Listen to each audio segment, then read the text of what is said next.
Some area residents and common council members in La Crosse are calling for safety improvements on a busy stretch of road. News 8's Sarah Tamer joins us now live from where potential construction could soon be taking place.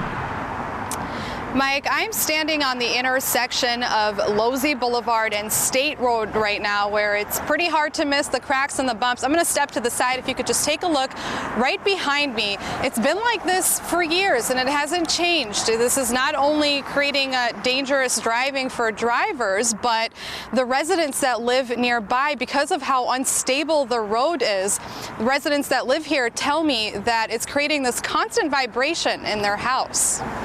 Barb Clark has lived in this house for 28 years. It's fair to say she loves it here, but there's one exception.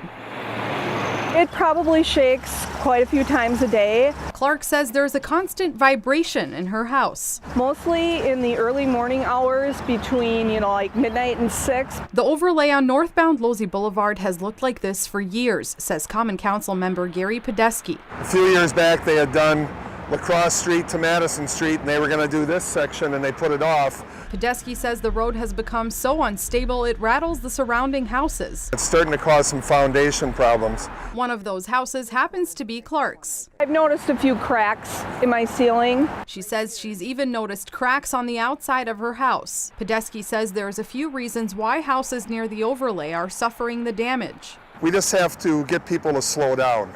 We had talked about maybe reducing the speed limit, but that's not going to do anything if we can't get enforcement on it. Clark agrees. While the speed limit on that road is 30 miles per hour, speeding is becoming more of an issue. They're going at least 45, 50. And then the main thing is the semi-trucks and the heavier trucks are going at rates of 50, 45 to 52. And that's causing that road to deteriorate even faster. Podesky says the Finance and Personnel Committee agreed to come up with a plan within the next 30 days to redo the overlay, which would cost around $200,000. He says it might be difficult to find the money, but it's a necessary project in the area. I think if we bring awareness to it, we'll find some money and get her done next year for sure. Clark says it might not be the only solution, but construction is definitely a start. I also believe that it should be a long-term solution versus just a temporary fix or Band-Aid.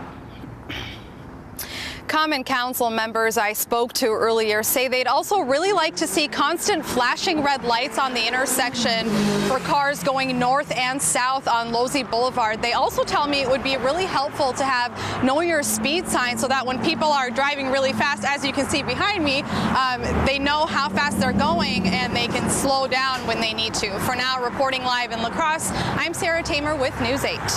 Thanks a lot, Sarah. Common Council members also say the proposed project would benefit area residents trying to sell their homes in the future.